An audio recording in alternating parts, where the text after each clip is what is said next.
quorum to come to order and conduct business, which we have. Board members are expected to attend meetings in person unless they have a disability or an extraordinary circumstance as defined by the New York State Open Meetings Law. Excused committee members and members of the public will still be able to participate virtually. Committee members who are joining by Zoom must leave their cameras on to vote, particularly. We encourage members of the public to join virtually. Tonight's meeting is still being recorded and is currently live streaming on YouTube. The MCB4 hybrid policy can be found on our website, as can our agenda for tonight's meeting, which is public. We encourage everyone to sign up for eBlast to get the agenda. If this is your first time at a CB4 meeting, there are a couple things to know. We're here to hear from everyone, and we'll be inviting everyone who's here tonight to speak. We'll provide 2 minutes and encourage people to either, this might have been from the last time, so we're just going to go by regular. Everyone will get a chance to speak. Just raise your hand. After each presentation, first the committee will ask questions to the presenter, then members of the public can ask questions or make a comment. Subsequently, the discussion goes back to the committee. On some agenda items, committee members may next vote to make a recommendation, which usually results in a letter for the full board to vote on. If you're attending virtually and want to comment or ask a question after a presentation and after the committee has spoken, please press your raised hand button and we will call on you to unmute. I think that is it. We have 2 agenda items tonight. We're going to try to hustle through. The first, I'll just start if everyone's okay with that, jump right in, is an LPC application for 549 West 26th Street that includes changes to the street and rear facades. The intended use for this space will be a gallery, and I will turn it over to Rick, Marcus, and Jacob. I'm not quite sure who's presenting first. Just so everyone knows, Jessica, Pamela, Dave, and myself had a pre-meeting on this application on the 12th, and it is pretty straightforward in our opinion, collectively. So I will turn it over to Rick or Jacob. Thank you. Or Marcus. Thank you. Jacob, can you share your screen? And if you all can just introduce yourselves before you dive in. Okay. Co-chair, committee members, members of Community Board 4, good evening. Rick Azar for alterations proposed to the primary and rear facades of 549 West 26th Street in Manhattan. And as has already been stated, this work is part of a larger renovation to the first and second floors and will provide the Karma Gallery with new offices and gallery space. I'm here tonight with project architect Marcus Dolshansi, principal at Studio MDA Architects, and his associate Jakob Brinkmann. I'll start with a brief description of the building, followed by an overview of the proposed scope of work, at which point Mr. Dolshansi and Mr. Brinkmann will be available for questions. Completed in 1901 to the designs of architect Charles H. Coldwell, 549 West 26th Street is the first of several almost identical structures built to accommodate the John Williams Architectural Metalworks. Another well-known owner of these buildings was the Otis Elevator Company, page T101.01. I think it's the next page.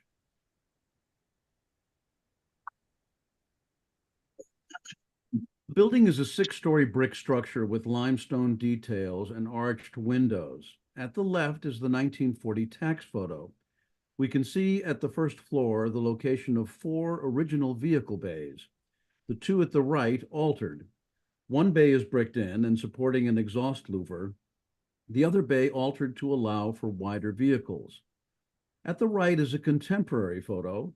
It's a little difficult to make out, but at the far left, that bay has been modified to allow for a loading elevator, a new pedestrian door, and an HVAC louver. The previously cited alterations remain, with the addition of roll-down security gates and a painted facade. Here are additional contemporary streetscape photos and an aerial view of the rear elevation of 549 West 26th Street. And at the left, 2 West 26th Street streetscape photos of the primary elevation And at the right on top, a West 27th Street photo, and below an aerial photo. T102.01. Here are existing and proposed elevations for the primary West 26th Street elevation. Proposed at the first floor from left to right, brick up of an exhaust louver. Next, removal of a roll-down gate and installation of new glass doors.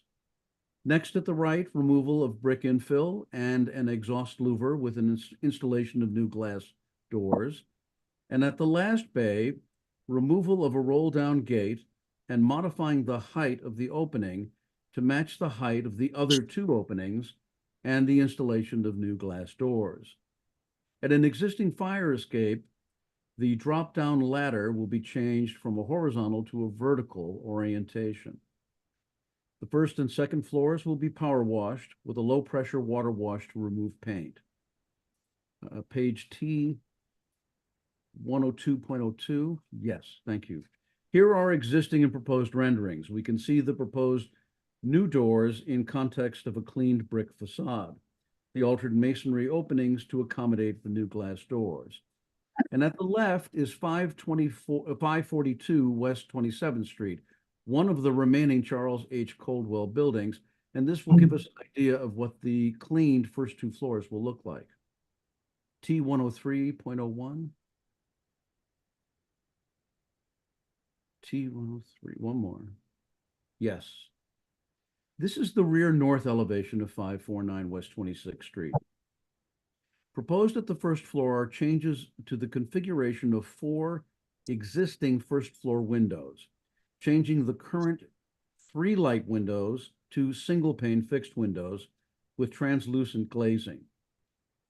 Next page, please. At center, an existing roll-down gate will be removed and the vehicle entrance behind bricked up. 2 new windows will be installed in this area in line with the windows directly above. The vehicle ramp in this area will be filled to grade level. And lastly, a small window at the right will be replaced with an exhaust louver. Thank you.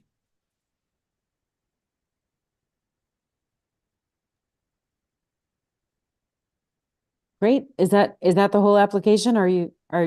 That's it. All right, great. I think that, we felt, the 4 of us felt after a couple questions, that everything here seemed really appropriate, and we appreciated the fact that there's some restoration being done to, bring the building back to its original form.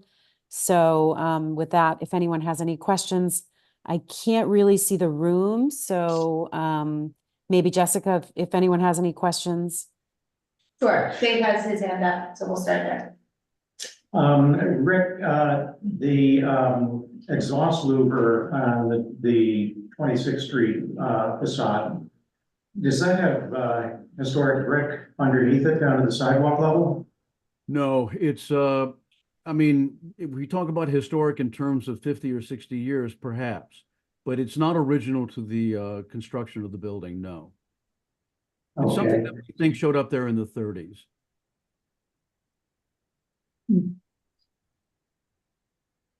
Pamela?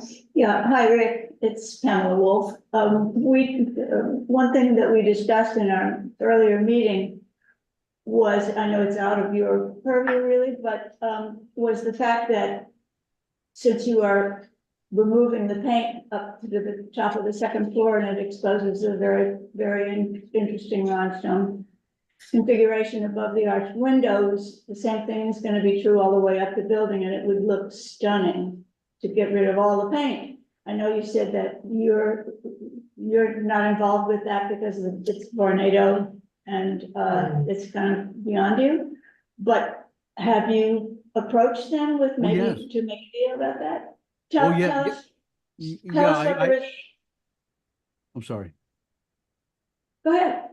No, I should probably clarify that we've been bugging them, Vornado, to allow them to do this all the way up to the top of the building. It would really look incredible. This is a classic building. The exclamation point windows at the top, the round top windows, the segmental arch, the Lembrick arches on the second floor. And you can see when you take a look at 542 West 27th Street. Could we go back one page? You can see this photo in the lower left-hand corner. It's really wonderful, just wonderful. So we're still working on it. We only have permission to do the first and second floors. Can people in the community maybe help you out with this? Is there something that we could do that might have some influence on Vornado? Not that we have much influence. I certainly think it's worth a conversation to find out if there is. Okay, thank you. I mean, we can include, a note about it in our letter, but that goes to LPC, so I'm not sure how, how that helps. Oh, we could copy Vornado. Yeah, Sure, Yeah. yeah. we should. And, maybe LPC could mention to Vornado that they would approve it. I mean, it seems like such a no-brainer. You would think that it would be just very much in Vornado's best interest to jump on this one and work together and get it done, which would be wonderful. Thanks, Noah. The outreach is being made. Lovely. Thank you, Ray.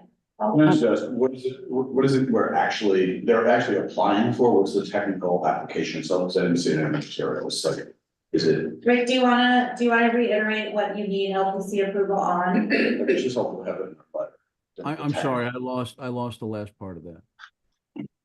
It's just helpful in our letter to LPC to know exactly what you're applying for, like what's the language, is to say, the change from the plan, what the program is, or the change to facade, like what is the technical application title? The technical application? Well, the technical application, you're talking about specific to the removal of paint? It's changes to the primary and rear facade. Oh, yes, the technical application are changes to the primary elevation, first two floors at the primary and secondary facades. Yes, the standard application. Okay, thank you. Yeah. So Zara, has anybody approached the Chelsea factory next up? Because obviously you guys are trying to match up the facades to the traditional brickwork. I mean, they are your neighbors, obviously. Maybe they can have some kind of influence on Vornado as well to support you guys in your efforts to do the whole building. I'm sorry, I lost a great deal at the I'm sound. sorry, what I said is that the Chelsea factory is right next to the building. So has anybody reached out to them to see if they could somehow support you guys in your efforts to speak to Vornado to try to match the whole building to theirs as well? Jacob, or Marcus, do you have any input on that? I don't, but my guess is that Vornado, once they see the changes happening to the building, I think they'll be inclined to upgrade the entire building. I think right now, they haven't really made any plans what's happening on the top of the building because there's a current tenant for the rest of the building. So my guess is that they would want to upgrade the building like they really do, to be honest, with a lot of historic building that they have. They usually do spend the money. So I think this is just a matter of time. We might not be able to get it or get them to do it concurrent with what we want to do on the first and second floor. But they definitely understand the value. They understood that this would upgrade the building. Great, Rodney? Sure. My name is Rodney Washington, and to sort of stretch his question out, I noticed that you had mentioned contact outreach to the community. Any feedback, like West Chelsea's Block Association? They were in general favorable. They in favor. They thought it was a good application, and I don't remember the lady's name who wrote back on behalf. Sorry, did you? One quick suggestion, maybe they can write a letter and copy community boards on it. To Vornado? Yes. I think it might sort of put some pressure. Yeah. MCB4 is involved. Yeah, so I'm not sure if you heard the suggestion, it was, we'll obviously want to take a vote here tonight, but in addition, if you all want to think about writing a letter to Vornado, like confirming your, solidifying your request to complete the entire building and copy CB4 on it, it could show that we are involved and interested in seeing that happen. Betty, I see you, but we have one more in the room, so just appreciate your patience. Bert, you want to? Yeah, hi, Bert Lazarus. I just want to step back for a second, this whole conversation about Vornado. So what's your relationship? I mean, do you own, Their bought tenants. into your tenant? So to make these changes, it's Vornado who's making the changes. I mean, I'm trying to understand because they own the building. So you're suggesting to them, this is what we'd like on the first 2 floors? And you have their go-ahead? That was the Correct. question. So, okay, think of it. So to be Where clear- Vornado is on board with stripping the paint off the first 2 floors, you've gotten their approval for this. Okay, And but can you just clarify who the applicant is then to LPC? Like, who is the applicant to LPC? The applicant to LPC from Vornado? Well, that's my question. Is it Vornado? Well, yes, as you know, the owner or a board member has to sign application form, and they are listed as the owner, yes. And of the tenant, you all are helping to support and advance that effort on their behalf. Is that a fair way to describe that? Right. Okay. We'll go to Betty and then we can come back. Betty.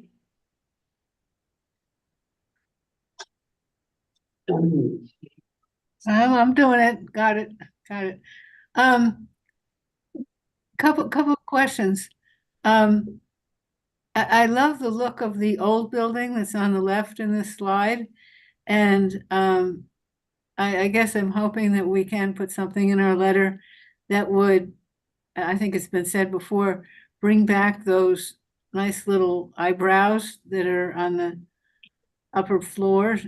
And also I was wondering if in the photo on the left, is the right and the left side chopped off in that photo? In other words, the proposal has little windows on the far right and the far left. Is that consistent with the old look?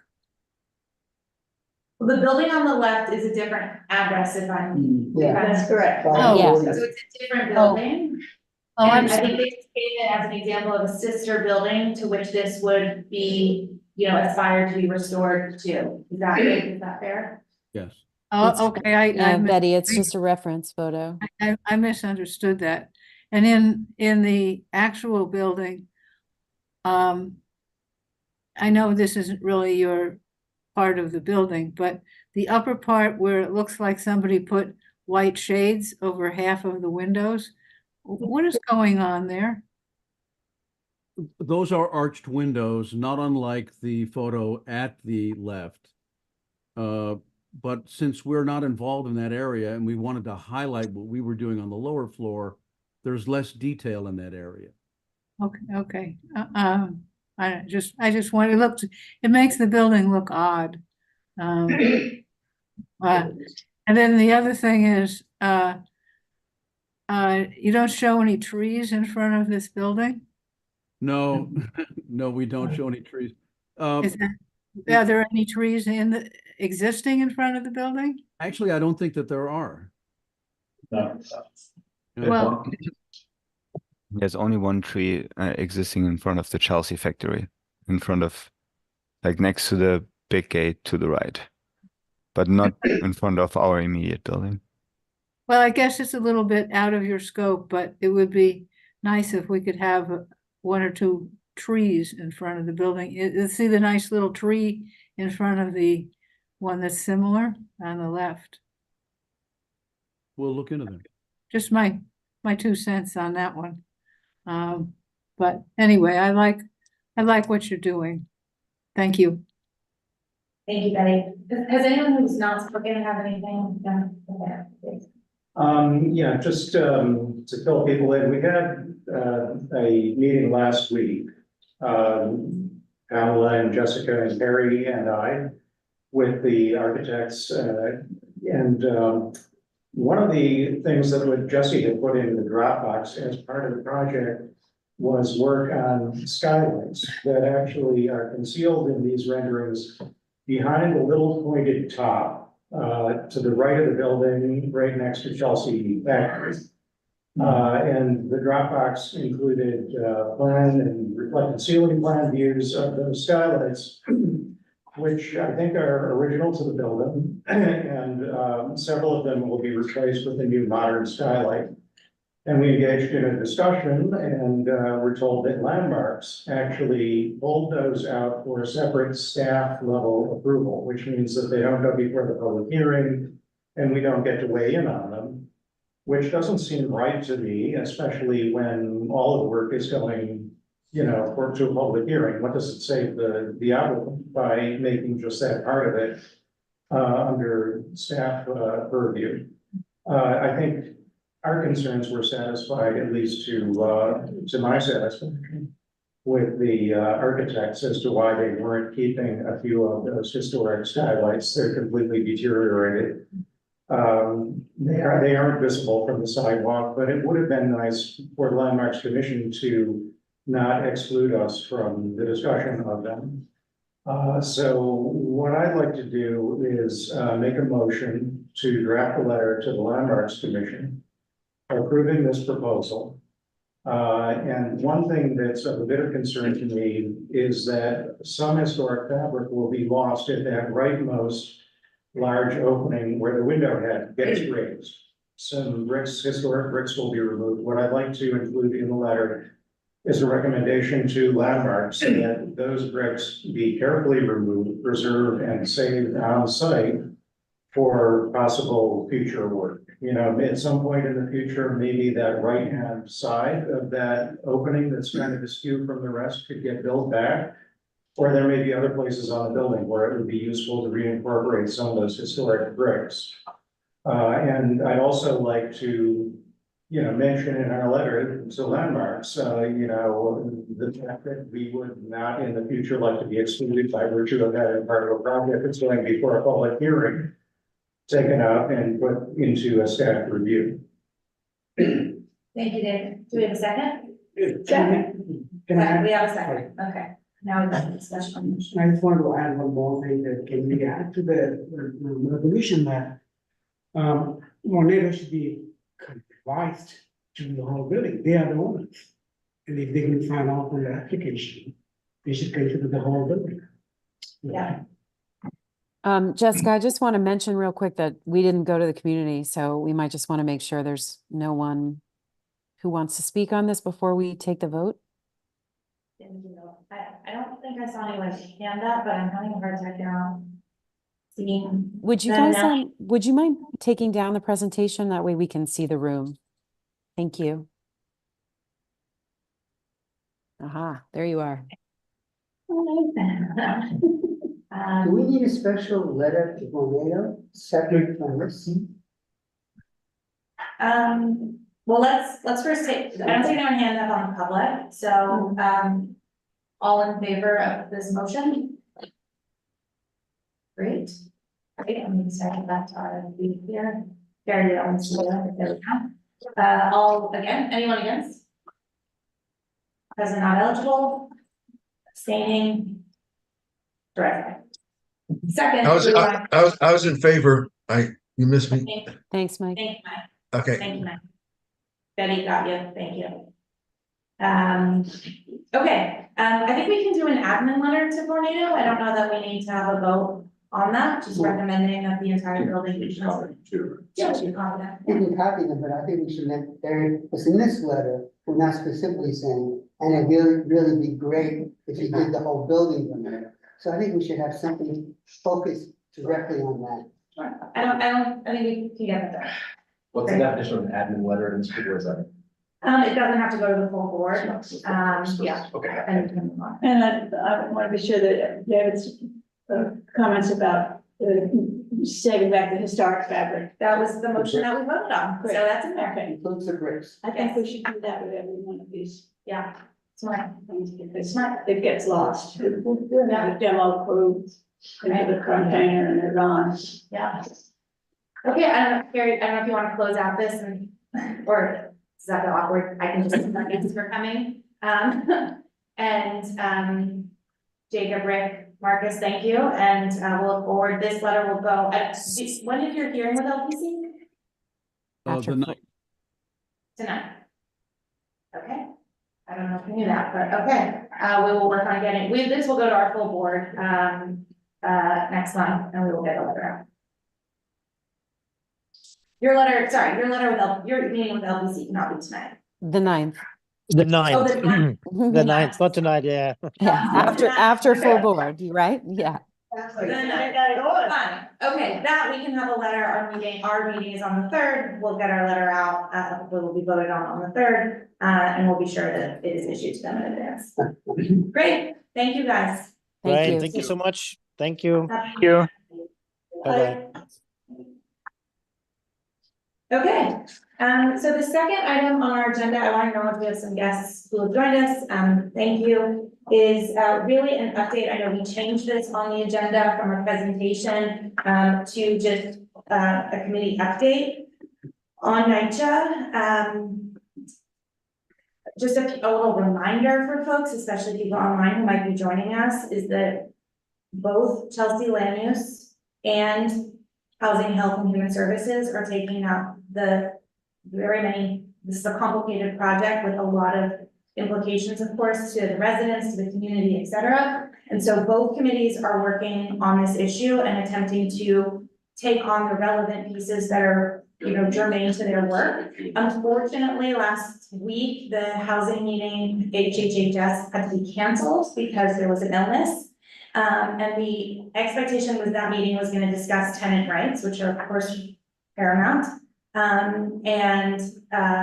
meeting that will be rescheduled for January, and I encourage really anybody who's deeply interested in this topic. I know it's a lot to ask, but we should be attending each other's meetings or watching them afterwards on Zoom. I find 1.5 speed very helpful on the YouTube channel. It does sound like everyone wants that, but it's a consequence of listening to it more quickly, but it's just helpful to see where all of these many issues, where the issue comes together. It's obviously a very big issue. We wanted to give an update tonight, and we'll have a chance also, sorry for it. Yeah, why are we not having a presentation? We are not having a presentation because tonight we had hoped that the notice of intent, which was going to define the scope of work, would have been released by HUD, and we were going to have NYCHA present to reflect on that. HUD has not yet released their, what is called an NOI, notice of intent. Okay. And so when we heard that, and I think we are all, I think we're all frustrated. There's no question that we're all frustrated, but I think we're all surprised by the continued delay, and that the delay seemingly is at the HUD level, not at a NYCHA level, not at an Essence related level, not at a community board level, not at a tenant level. It's at a HUD, it's at something, it's at a higher level. But we wanted to use tonight still to have an opportunity to talk a little bit about, or at least give an update on where we are. Obviously, we have some guests from the community. We'd be happy to hear from you as well. We have implemented a small group meeting monthly with relevant stakeholders. So Carrie and myself have been in those meetings. Of course, Jeffrey as board chair, and the co-chairs of HHHS, so Joe and Maria, and representatives from Relata, NYCHA, and Essence. And we've only had 2. You can imagine it takes a while to kind of like find your rhythm in these. We have been making a lot of requests for information. We haven't yet been getting a lot of information back, but we felt at the last meeting there was recognition that this communication and being in dialogue would be very helpful to the long-term workings of our relationship. So we can't say there's been success in that we have much to show, but it felt like there was a change in tone and just like receptivity to the meeting. And I know for those who are involved in the Penn Station working group, I know it took a long time for that working group to find its legs and to find a way that like it was a venue for collaboration and discussion. And, you know, I think Joe was involved with that, and he's also involved with this, and he has said like, let's hope that it finds that cadence and let's be patient to get there. So we're hopeful. This report already also took us a while to Exactly. get the rhythm and the respect. Right. So we do have, I want to remind everyone, especially for those who are listening as attendees, on the CB4 website, we have been listing like a compilation of resources. In addition to whatever's in our Dropbox that we try to make available, we've been trying to post things there, both for the community and frankly, even like I keep going back and checking out the materials. There was something, for example, we had said we really needed to see street view maps. NYCHA reminded us, actually, we made a presentation about this 6 months ago. Now, obviously, things are going to continue to change, but it's good to be able to have that resource and go back to those materials. So I just want to remind everyone to do everything you can to familiarize yourself with that. And I do believe in the Dropbox, we have some additional, we drop those maps in there. So it'll be helpful to look at that and familiarize yourself. We mentioned the NOI, we had thought we'd have that released and then we'd have NYCHA come in with Essence to talk about that scope of work. Because HUD hasn't released it, we didn't feel that there was anything yet really to bring them in and have that discussion.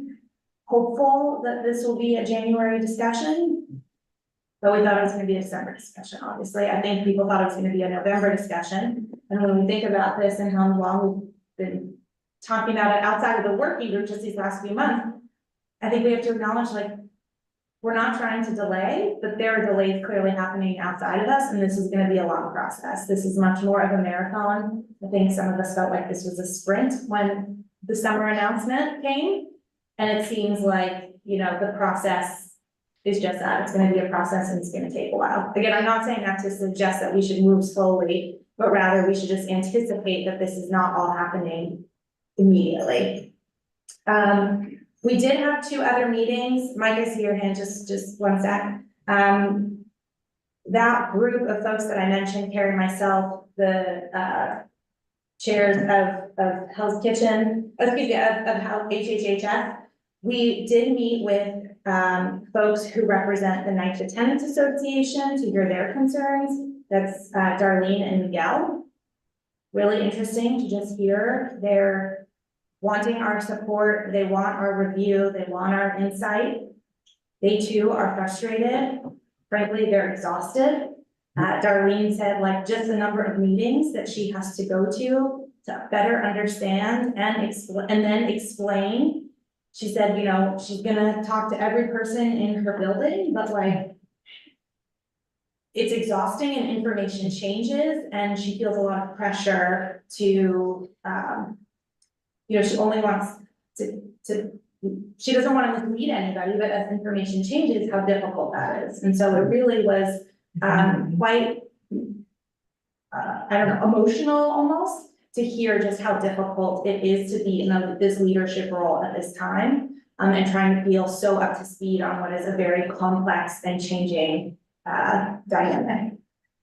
We also spoke with folks who represent tenants who have expressed concerns with the project or outright objections. And the thing we heard most consistent, like most notably from them, was that the information they get has been inconsistent. And I think, again, if you kind of see that, like, I don't think that's so different actually than what like Darlene and Gail were saying, which is that as the project changes, or as, you know, we heard a couple weeks ago, like, security is imminent. Well, then when there's not security, does that mean the plan changed or there's a delay? Like, what does that really mean? And trying to maintain enthusiasm and momentum for the project, while also recognizing that there are just other things at play, as example, like the HUD delay, that may impact that, and maybe people didn't realize it was going to impact something like providing security, but it is. And so, though the nature of the comments or rather, the content of the comments from both the tenants association and these individuals was different. The spirit was actually quite similar, which is like exhaustion and frustration and just like wanting clarity. And frankly, that also went, we need more meetings to talk about this, but we're tired of meeting. So we'll have to figure out how we balance that. Carrie and I have been also just speaking very regularly with Joe and Maria, with Jesse, just trying to make sure that we are keeping our finger on the pulse of what's going on and connected on this. And of course, there are many other groups that are hosting educational forums right now and are trying to dive into the impact and the implications of this project. So I think we're all trying to do the best we can to share information. And recognize that the best thing that will guide, especially this committee's discussion, will be a clear scope of work on what this project is and allow us something to react to more specifically as opposed to abstractly. Just want to make sure I caught everything here. Carrie, is there anything we have before we go to the committee and then to the public, anything you'd like to add on this? No, I think that was great. I just want to, I think it's really hard to, repeatedly ask for things, for information and not receive it. So I think one of the things we've been trying to do, in light of that frustration is convince the stakeholders, meaning that I should say the developers, that that more reliable, consistent information is only going to help them, because then the community is not going to be so confused and worried and not understand what's happening. So that's sort of what we've been trying to do the most in the meantime, as we wait for more specific land use information. So that's all. Yeah, and I guess why we don't have them come present, because, we don't need another meeting of asking, can we have this information? Like, that's basically what this would have been again. So. Okay, so, again, we have a few hands on Zoom in person, and again, we have some guests, but Mike, you had your hand first, so we'll give it to you. Yeah, thanks. I wanted to point out that, there was, the CRDC had a couple of meetings recently, and some stuff came out there that's useful. I know that Bert was there, Marty was there. I was in the first one, was interesting, I must say. But just one thing about that meeting revealed that security plan is in fact gonna, according to the person presenting, happen by the end of the year. We'll see. Hasn't happened yet. I'm here on the ground, I don't see it. But one further note is that the resident review committees are now being finalized. I was just, on board with them a couple of days ago, and we're going to have the design and construction committee meeting soon, and the security and management committee thereafter.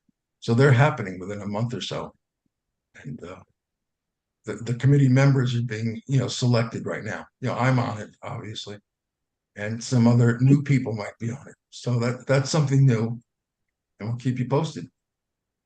Thank you, Mike. Just a quick comment on that. One of the things we mentioned, and I mentioned how the last meeting with NYCHA and Essence related felt like it changed a little bit in their willingness, or they could see the value of our participation, was that they hosted several meetings, which I think we may have talked about even recently. Not everyone, there was miscommunication about who was invited and attended, and it did appear, we heard from several residents that they felt excluded or were excluded. And we said, as the community board, we had no idea these meetings were happening, and that we could just, it would be helpful for us to know, because we can, nobody wants to be on their back foot on this issue. And I think that moment was a bit of a light bulb for them. And so similarly, Mike, thank you for letting us know about these meetings. We'll make sure that as it relates to whether that's with our contact Simon at NYCHA or with, I don't know who's leading those groups, if it's Jamar, but that we're at least aware of the structure that's being proposed, the cadence, so that we can, again, not looking to infiltrate, we just don't want to be on our back foot with information that's like, I just want to, Bert, you had your hand up and then you. Yeah, I mean, I've attended our meetings, the public meetings for their presentation. I've been to 2 Chelsea Reform Dems meetings, presentations. I like to ask specific questions and get detailed answers. And each time in different situations, I've asked questions. It doesn't matter, but I wanted like numbers. How many? How much is it gonna cost? Where is the line that you're making money to making enough money with the market rate housing that supports all the redevelopment of public housing? Okay, I don't have the answer there. My sense is giving everybody the benefit of the doubt. You know, I'm going to be innocent and give everybody the benefit of the doubt. They don't have the answers because they haven't gone into these details. There's still someplace, not in the clouds, a little bit below the clouds, but they don't seem to have the feet all on the ground yet. If that's the analogy. Yeah. And I'm sort of disappointed because I'd like to have a conversation. So you want to do this? Tell me about it. And I think we have to be, it's very hard to be patient at this point, but I think the reality is they need to catch up and we need to kind of give them the time to do that because as Carrie mentioned, we've asked so many times for information that they just don't have. They know what we want and what we need. And now they need to do the work to get us that information. And so then we can follow up with those questions, et cetera. Hector, you had a question? Actually, just a comment about the meetings that we discussed. Prior to our meeting at Fulton, there was the LA Chelsea meeting. And I attended that with various tenants from Fulton because we were invited, obviously. And it was open, anybody could go. And what happened was it turned into a little circus. It was very disruptive. Related, in essence, NYCHA could not get any information out word-wise.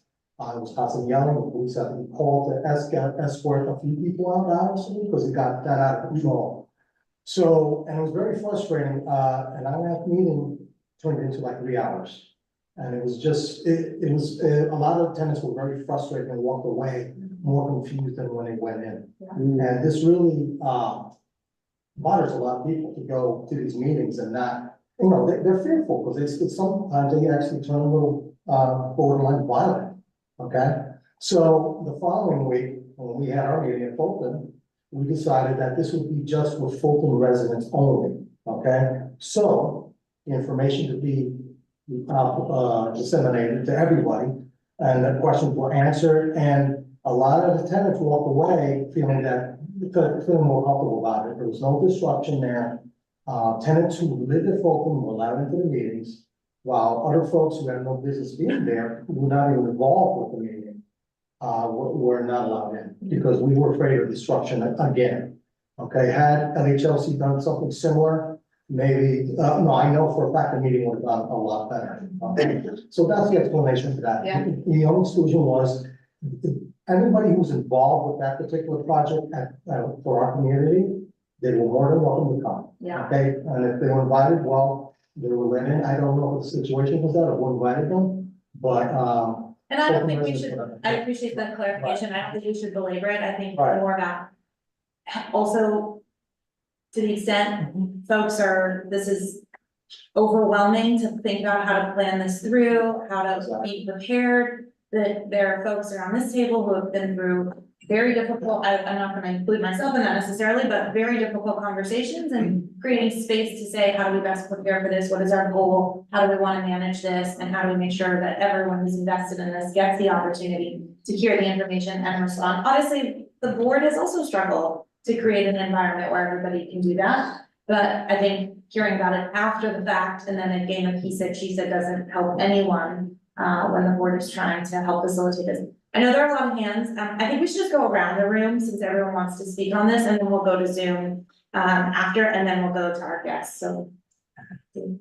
Yeah, one of the questions that's unanswered, I think, is how the vote or the survey that was given to the residents broke down in terms of Fulton versus Chelsea Elliott. I think that's one of the things we don't know. We don't seem to know what the questions were. Did people who were responding? We have a copy of the questionnaire or whatever the thing is called. We don't have the Survey. right, but we know, like, is it a survey, is it a vote, is it a? Survey. We have, and I can make sure you get a copy of that. Yeah, I'm but curious it- as to whether it's clear to people that demolition was on the table. I think what we've heard is that it was not clear. It was supposed to be meeting prior to anybody taking that survey. They had taken the tour and they attended the meetings. They were notified exactly that the motion was on the table as one of the choices. Yeah, I watched the CRBC meetings, which were very informative, and Norman Siegel pointed out that it was a survey and not a vote. And I'm wondering if the residents knew that the responses would be counted as a binding vote. We've heard very mixed things on this, as you can imagine, and I don't know, and Bert, you included this in a separate note, but whether it's at this point it's helpful to go back, I don't think we can say, because what one person knew if they participated in every meeting or missed meetings or didn't anticipate that a survey was gonna be binding. I think we know that people did not think that the survey was gonna be binding, it was gonna be informing. Yeah, I think even though this is kind of like water under the bridge, I think it would help us to have a clearer focus on that. I'm uncomfortable going ahead and discussing things like, as of right zoning or with the zoning change. While that's still kind of hovering over our heads and creating doubt, because it sort of signals community acceptance of the procedure or the process so far, which I'm not sure is something we want to do. I think we want to have a position as to whether it was a legitimate process. And I understand that's probably something that's going to be taken up in the next HHHS meeting, correct? Yeah. Okay, well. I mean, the discussion at the next meeting is focused on tenant rights and how they are maintained under the new proposal. That is different than what specifically you're suggesting, but this topic has been something that HHHS has been focused on. And I would say that, I don't want to speak for them, but I think they are interested in specifically your comment about looking at the responses and interests and needs of the different buildings and finding a way perhaps to disaggregate them, because it is very likely or possible that the needs and desires of the residents and the buildings are different based on the different locations. Okay, and to be clear, the next milestone is the notice of intent, right? Correct. I mean, will things kind of be more set in stone once that is done? And would it be helpful if we reached out to HUD before the notice of intent, just expressing reservations? I don't know. I think honestly, that's something I'd appreciate Jesse's advice on. I'm happy to take that up with him. I think that there is still I'm reluctant to say that anything will be so much clearer when the notice of intent is released. We have looked forward to previous milestones and been dissatisfied with the clarity they have provided. It is literally just the next milestone. I don't know if it is the one that will create the clarity that we all seek. Okay, thank you. Ryan, did you want to say anything? I just have lack of information in my notes, but I have a lot of questions, but I mean, man, quote as this. Also, I'm just gonna say, like, Carrie, feel free to jump in at any point if you think I'm not fully representing this as we've discussed, but I think I am, but. Yeah, no, the only thing I was going to say, and the reason I raised my hand is that really encourage everyone to go to the folder or page on the CB4 website that has all of the information that we have received thus far, including, if you remember, the original letter we wrote in August, which had, it's probably like 5 pages of questions, including questions about the survey. And then if there are further questions that, that we haven't already asked, I'm happy to, start a new document to form a new letter with those questions. But right now we want to make sure we're not like we just keep saying the same thing over and over again. And so I think if we're talking about like the breakdown of Chelsea Elliott versus Fulton, we don't have all that information. So that might be a really good question to ask them, that we can get that information right away, or they should be able to give it to us. So maybe we start a new kind of list of questions. But please first look at the original list so you can see how far we got there.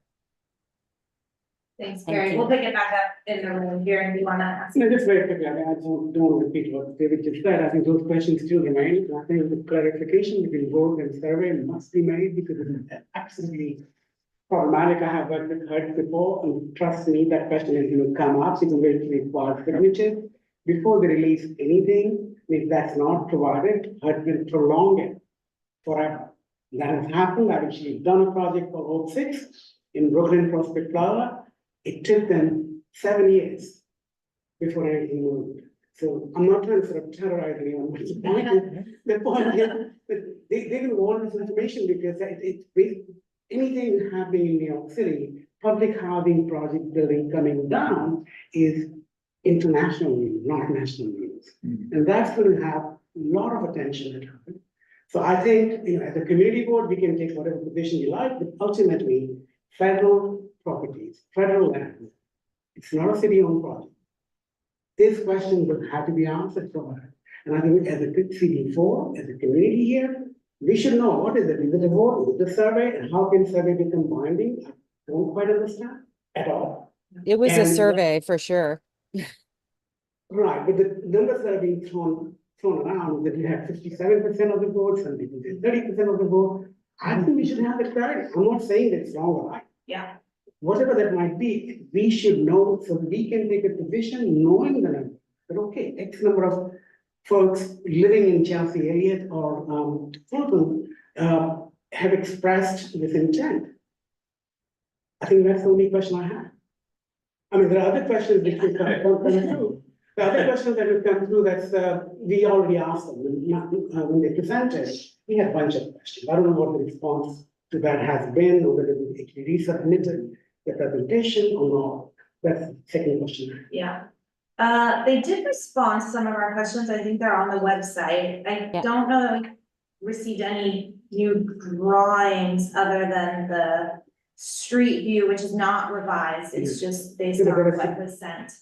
Jessica, there was significant planning and urban design changes that were proposed. Yeah. We actually even asked them to flip the building heights and bring They have further. Yeah, I think we should ask for whatever revisions they might have made. Maybe it's not the time right now. I think the first thing first, let's just get the clarity about how the numbers play out. Yeah. And if those numbers play out okay, then we ask for further information, actual plans. Right? Do you mean the survey numbers, Viren? Sorry, is that what you're talking about?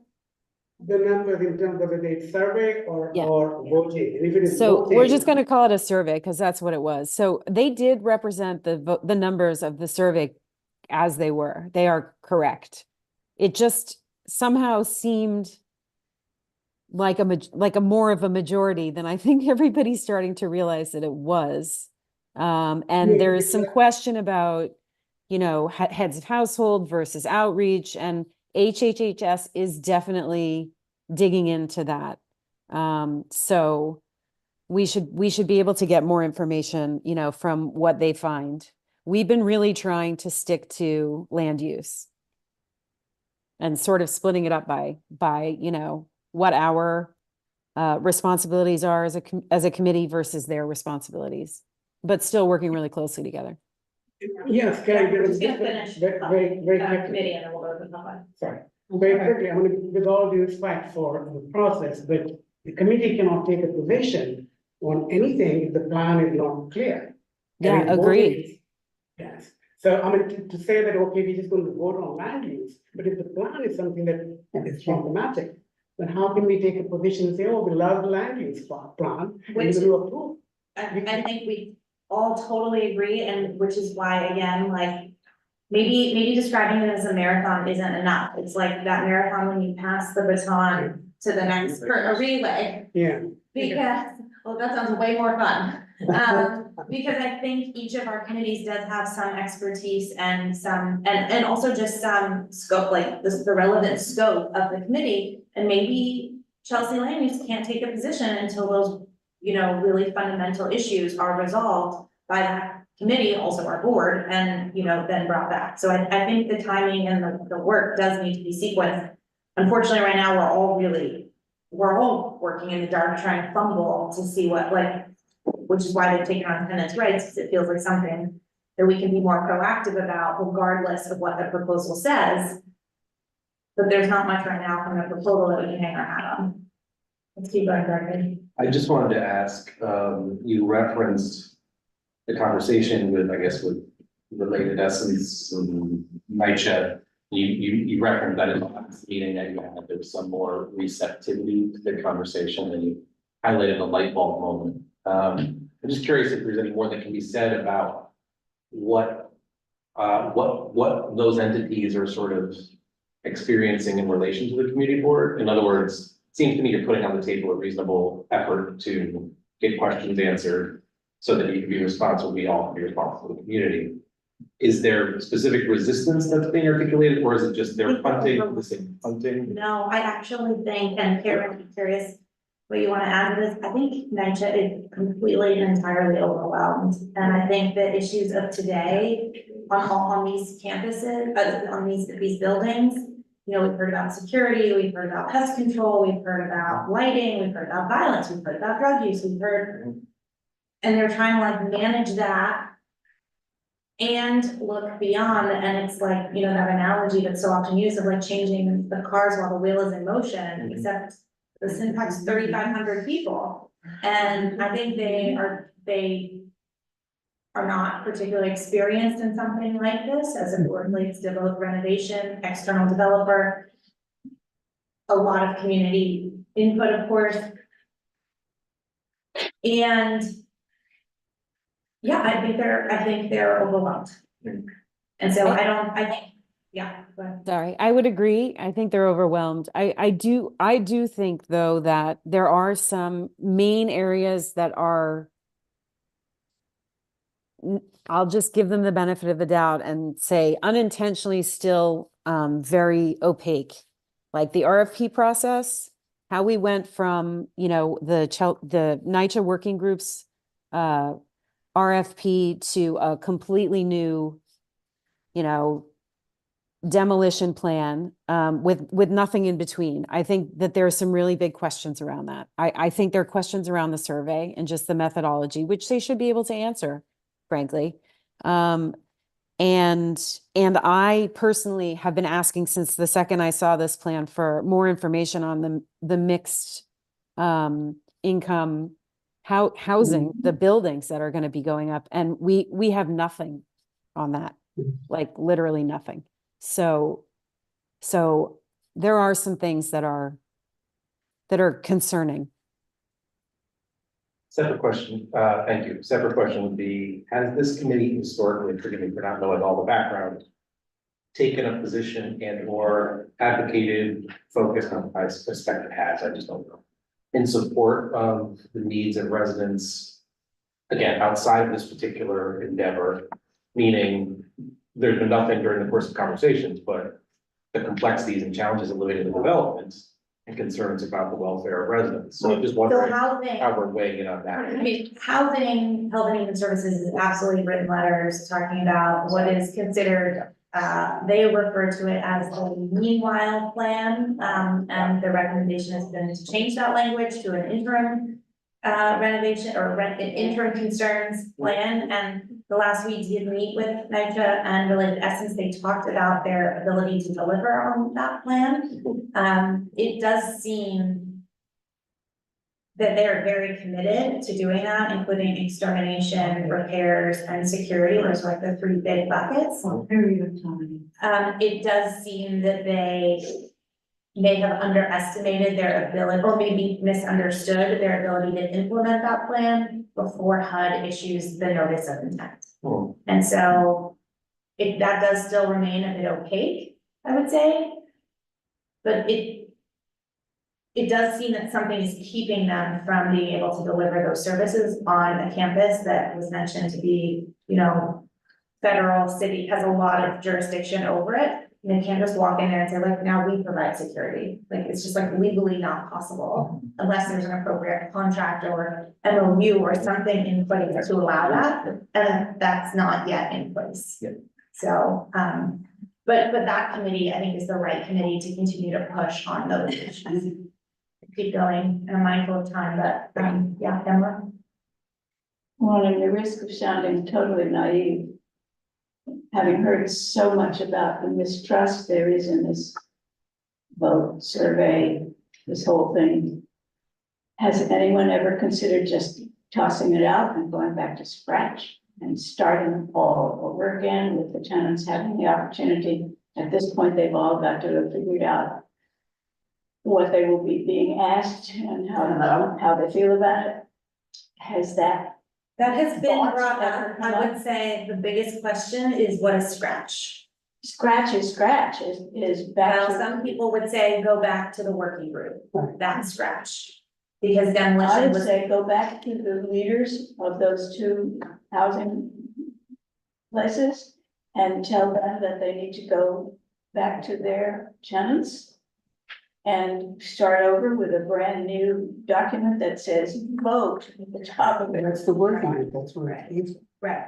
So I think your point is well taken, So- and I guess I'm trying to say, I think It's yes, the horse left people the barn. are disappointed with the lack of clarity that such an exercise should have provided, and questioning whether or not we go back to redo that. But again, the question for some is, what is that? I know you're saying it should just be a vote and be clear on that, but many people feel that the But it might go a different fundamental. way. The vote No, might not go a the, different sorry, what I was way. gonna say is different, which is that fundamentally, the working group took demolition off the table. So the working group, all those months and months and months of meetings, didn't fully consider this as an alternative. Why aren't we now spending months and months and months of meetings understanding if demo is attainable or appropriate, and going back, and then for many people, that's square one. So I think that debate is gonna continue to play out. And I think also people are looking to HUD and others to say, what is gonna be required? Are signatures gonna be required? We don't have those signatures. A lot of that still remains to be unclear, and I think, Bert, you use the terminology of like the reality of a proposal versus the reality of implementation, and I think those worlds are they're trying to figure out how much can align with what they have, and we'll have to figure out how much is missing, and then maybe a vote with signatures will be required. I think there's a lot we don't know. Bert, you spoke, Paul? No. Okay, great. We're gonna go to our folks online, and then we'll go to the public. Brad? Yeah, a couple of questions. I mean, not questions. I think we should stop calling it Essence. This is related. Essence has never done a project, never. So to believe that there's some communication problem, it's just a figurehead, and I don't think it does it right by Essence. It's related. So when we talk, I would prefer to say people say related, and for them to be able to not give us answers at their size and their ability and their scale amount of money to be made here is not appropriate. And I also think, I'm wondering what Representative Nadler and Mr. Schumer are doing. We need their help here. I think this is a landmark way to help a lot of people. And for us to think that NYCHA is overwhelmed, of course they are. That's why they're here. So if we think we're going to change how they react and how they do things, it's not gonna happen. I mean, that is why it's a real problem. And this is why we're in a crisis. So I think for us to hang a hat on, they're overwhelmed. Of course they are. They've been overwhelmed for 40 years and it's a real disaster. So to me, this is a way out.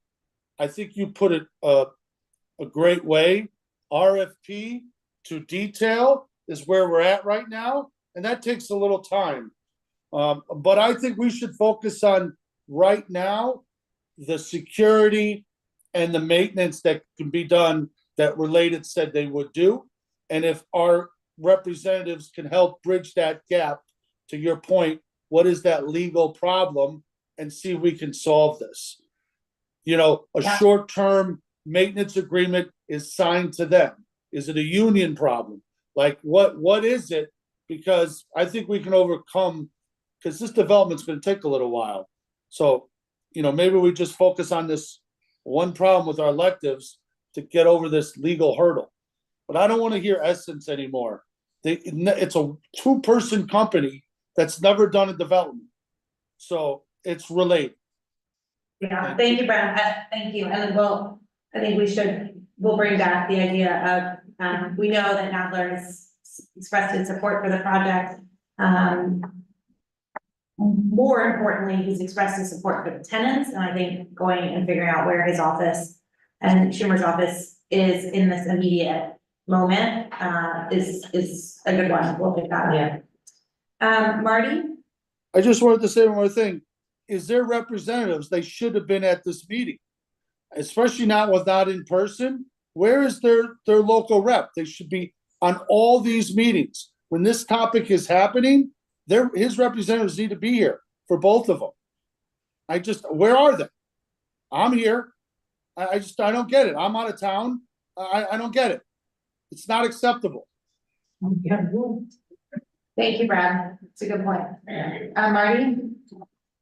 First, I want to express my appreciation to both the chairs for their continued stand on saying we don't know enough, and they're lining up all the issues that we don't have enough information for. Kudos to you. That's exactly the right position, and I want to thank you very much for it. CRDC reinforced my lack of understanding in a couple of issues. You've already mentioned the survey. What was the process? What do the numbers represent? I agree with somebody who said that this survey should be redone. Second, the CRDC meeting made clear, and we've seen it in our meetings as well, that we don't have a clear understanding of what the state of the apartments are. Right now, it's a he said, she said moment where some say the apartment is great and the others say the apartments are terrible. How many apartments are terrible? How many apartments are okay? We don't have that information as I understand it. And my third discomfort with this is, how dare they do demolition before the ULURP, even if it's as of right? Those are the three things that really bother me: the survey, the state of the apartments, and the demolition. Thank you. Thank you, Marty. I'm not going to comment only because there are things we've heard, but I appreciate you reiterating them. Mike, if you can be brief, because we have a lot of folks from the public to speak, and we're getting close on time. Yeah, it is overwhelming for everyone, okay? Especially those of us who have been involved with this almost on a daily basis. I want to just suggest to you all, the survey, I don't think you should be so upset about the survey or how it broke down. Okay, it really doesn't matter. The survey was not a legal requirement. All right. I dare say, no matter how this survey came out, the Pact Rad development project was going to go ahead, notwithstanding. Okay. There was no legal requirement for the survey in the first place. And I think that they regret having done it at all. All right. But now that it's out there, it's unlike if you've been looking at the newspapers, the Nostrum projects in Bay Ridge, where tenants voted as to whether to take PACT, three alternatives. Stay section 9, public housing, go to PACT, which is what we have dealing with here, or take this new preservation trust idea, right? And they in fact chose the preservation trust. This was indeed a vote because it was a choice between different methods for acquiring revenue, right, from the federal government, or staying, well, it's all federal government stuff, okay? But that was a vote because they wanted it to be a vote. And they abided by it. They announced it as this is the first preservation trust deal that was accepted by the tenants, and they're going along with it. You know, Governor Hochul signed this thing into law last year, I guess. And it's a different thing altogether. I would not be so worried about the bloody survey. All right. That's what I'm saying. We're more concerned here as to this project going forward. If you want to throw glass in the road, well, focus on the survey. Go call Norman Siegel and get him on board and start having him make objections to everything that we're doing. It's not about that. We got to have this thing move along. And the more we delay it, you talk about HUD delaying it, everybody's delaying it. Whether you want to admit to that or not, I'm telling you, you are. I know you are. Okay, So thank you, Mike. All right. Thank you. We have some folks who've been in the room. We are aiming to wrap up by 8 tonight, so we'll just have to keep it brief, but Jacqueline. Okay, so we can speak. Why don't you introduce yourself? I know a lot of folks know you, but speak, please. Listen, guys. I don't know about the survey, and I really don't care about that survey, and I don't think it really existed, but I do not want demolition, period. If we're gonna stick to the plans, let's stick to what the working group gave, and that's that. This guy is planning to take 11 buildings from Fulton and shove us all in 3 buildings. I mean, who the hell do you think he is? We can't give him that kind of power. He's gonna destroy community. Now I just read in the news that they wanna put a casino on 42nd Street. I mean, really, who's this state gonna belong to? You have tenants that say that they suffer from allergies, from all this stuff. We live in New York City. New York City is polluted. We have trees that will give you allergies. We have fuel out there that will give you asthma. I'm a chronic asthmatic. I have a grandchild that's a chronic. I'm not gonna blame NYCHA for it. And yeah, NYCHA this is all their fault. They're under all this pressure because they're doing stuff they shouldn't be doing and knowing they're not supposed to be doing. So you know what, let's just keep it, and I'm just gonna keep coming here, and I'm gonna tell you, there's no demolition. I do not want to go forward with this demolition, we don't deserve it. Fulton Housing is in good shape, believe me. I've invited all of you to my house, there's a family of 6, they're all on the lease, and you won't catch no pests in my house, only but my little dogs that will try to bite your legs. Thank you, that's it. Could everybody just say their name before they speak? Thanks. Thank you. Did you want to speak? Hi. You don't have to, yeah, you can. Hi, my name is Alexa, and I have here, Rat Pack, the trust, and section 9. But it says that Rat Pack, on the bottom, it says, you don't need to vote without, they can do whatever they want, without people's vote. So I think that's what they did, the people that didn't vote, they were counted as voters. And that's why, they want demolition. Cause I think, I have it right here. And, preservation trust is no good because preservation trust is section 8, which is private church that will take us over within 1 to 20 years. We're gonna be out of apartments and we're gonna be out of the city. Okay, they're gonna start charging medium, rent, 5,000, 3,000, whatever. There's a lot of people here that are low income. People don't get paid enough to survive in New York anymore. I remember when I was a little girl and my father paid $30 a month. That's a long time ago, and the inflation has gone 2 months. 2 months for anybody, every 2 months. And I think we have rights as citizens. We paid our taxes, we worked, whether we're in disability or we don't have education, we have rights to live in New York City. We are Native Americans here. My father came here from Puerto Rico way before the 40s. And he slept on a roof and he survived. And he brought his family here. We come a long way, but for somebody that has money, that wants to sweep us off here, when we went through so much in this city, no one has the right. Thank you. Thank you. Marnie, did you want to speak? Yes, I just wanted to piggyback on what Alexa was saying, is that if you go to a website called United Front Against Displacement, it gives you the difference between Section 9 and Section 8.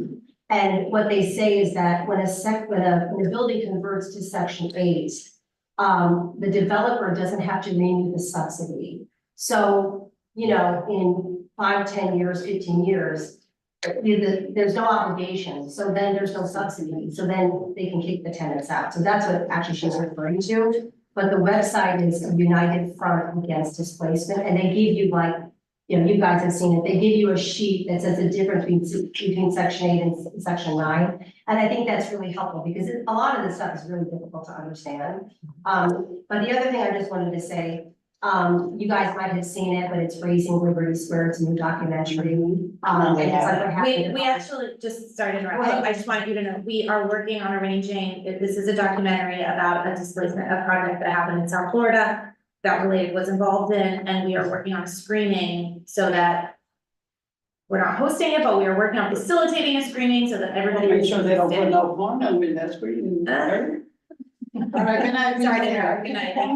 But go, please continue. You know, so, where was I? So, so only 5 tenants returned. It was to that development because it was all like, you know, new luxury, you know, housing. But also there's case law. It's called the Baez case, and it was overseen by Judge Pauly. And he actually ruled that Section 9 tenant protections do not follow the tenants when a building converts to Section 8 service case law. And then also, I mean, I think all of us have been screaming about this before. The accounting office has a report that says that HUD does not have the ability to monitor and enforce tenant protections. They just don't. So I just think, like, if you see all of that, and just typically when there's demolition, the tenants never return. So I just wanted to say that. Thank you. All right. Thank you. Again, these are the exact topics that the tenant discussion is going to be looking at. And that from the working group last time, a set of tenants' rights were developed together with the tenants, and those now need to be, and we passed a letter on this at the board a month or 2 ago, but those rights now need to be reconsidered in the context of demolition, because demolition presents potentially a breaking of the binding that happens with the unit, and we need to make sure that whatever goes forward, that's being considered. So maybe it's even just discussing what is the process for ensuring their rights as opposed to the specific right that we're going to be looking to secure at this time. But clearly, for all these reasons, it warrants real investigation and attention to make sure that whatever can be done is done to support this. Okay, we are going to go online, and again, we're really looking to wrap up by 8 o'clock. So I'll start with Miguel, and then we'll go to Salinas. Miguel, sorry, Nellie, can you bring Miguel over? Yes.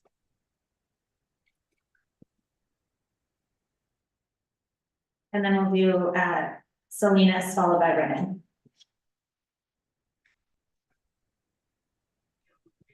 Good evening, everyone. Thank you for giving me this opportunity. First, I want to say I appreciate all the concerns that every single board member, tenant, advocate has with this project. But it's unfortunate to tell you we are now going to go into the environmental review process. So everything that we're discussing on the concerns tonight is going to be bypassed because we go into environmental review process. There's a few public processes where the public has the opportunity to show and speak about their concerns on why this project doesn't fit the needs. So we're past the survey. we're past the reason that people feel it shouldn't happen. It's the environmental review process that takes place. And then on the board level, this is going to take about a year for this environmental review process where everybody and their mother has to approve it for it to pass. Then it goes into where the board has a bigger say when it goes into the ULA process, which we're 2 years away from. So just to let everyone know, we shouldn't waste our time or waste your time on worrying about a survey, worrying about whether we do or don't have moles, because the environmental review process is where it affects the community, and the community has the opportunity to say where something like this shouldn't happen, but it has to be proved. So if we get past the environmental review process, then it becomes as is, where the first building gets removed, and then it goes into the ULA process, which is the zoning rights that is being requested by the developed Essence and Relay. Thank you. Thank you, Miguel. Thank you. Do we have Salinas? Hi, I'm here. So I have two questions, but I want to make a statement first. The longer Essence or Related takes to present a survey, the more suspicious those results will be. They have time to shift and move around the data of the tenants who move or pass away. Demolition options can get shifted to those people. Is it possible? Can you give them a deadline to present the survey? If not, they should be voided and not valid. Because it's just suspicious for them to refuse to show us the survey. I know how they operate. They are sneaky, they are cheaters, and they are liars, and they shouldn't even be on this project.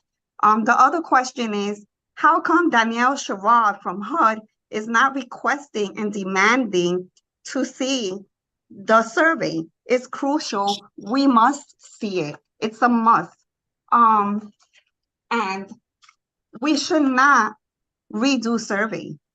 The survey we have now, it's important. It will show you that Fulton did not vote for demolition. They are claiming that the people from the Elliott development were the ones that chose demolition. So why should Fulton have to suffer the consequences of demolition if they didn't choose it? It's not democratic. They're forcing this on us. And in response to Hector, on what he said about the meeting, yes, we were there, making our voices heard, because they've been having control of the meetings by manipulating the conversation. They've been biased in their presentation. It's been one-sided, and tenants are not fully informed. On the 13th PAC meeting, we were there at the PAC meeting to make the tenants aware that they will be converted from public housing into the hands of private developers. This does not benefit Essence and their plans to take over our homes. By the way, they also want to do away with the Hudson Gill. They want a complete takeover of our community.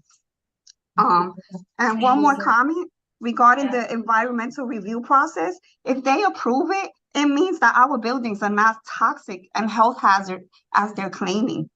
So it's like a paradox. It doesn't make sense. They're just forcing this on us. Thank you. Thank you, Salinas. Thank you. I just want to clarify one thing, what you just raised, like, why isn't HUD? And I think a good point was raised here, like, what can we do to improve communication, open communication with HUD? We don't know what HUD is or isn't doing, so I just want that to be clear. But I appreciate you raising that, and that's something that we can bring to them. We'll go to Renee for the last word on this topic. Renee. Okay, thank you for giving me this opportunity. Miguel, of course, I appreciate you. I appreciate you when you lie to my face and tell me that I'm invited to a RAD PAC meeting, and then make sure to call PSA4 to make sure that anyone from the Elliott houses is not allowed in. We are both, unfortunately, tied together, Fulton and Elliott Chelsea, though we are two separate, and in case of NYCHA, 4 separate developments.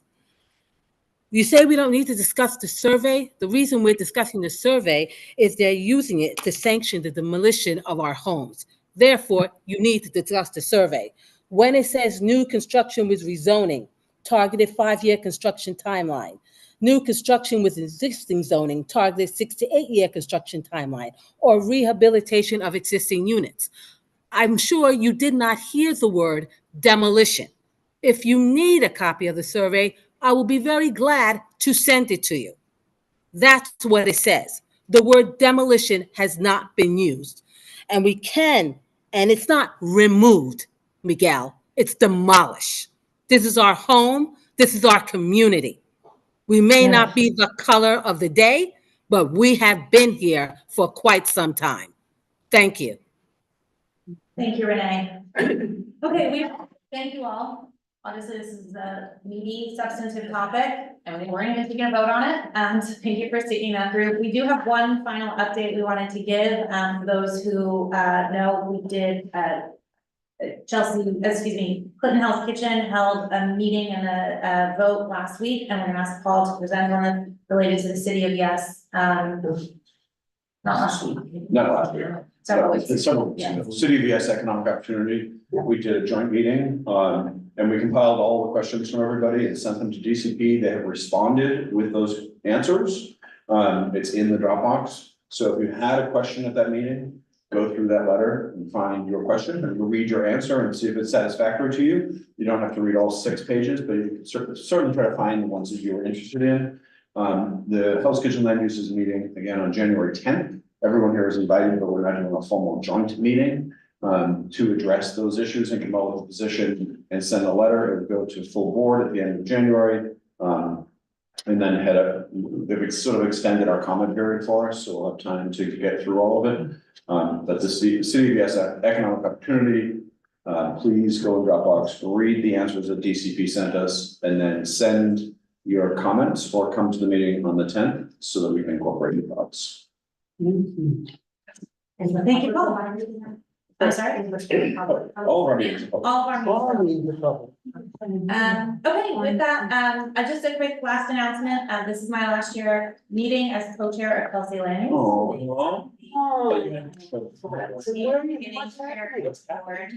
January.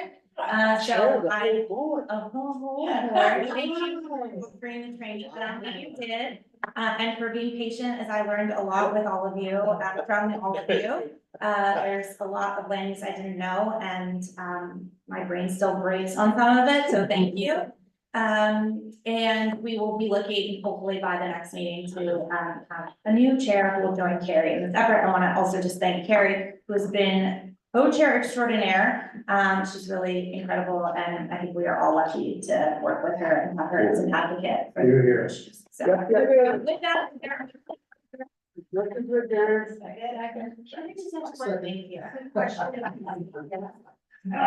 Thank you, Jessica. Thanks, everyone. Thanks, Jessica. Happy holidays. Continuing.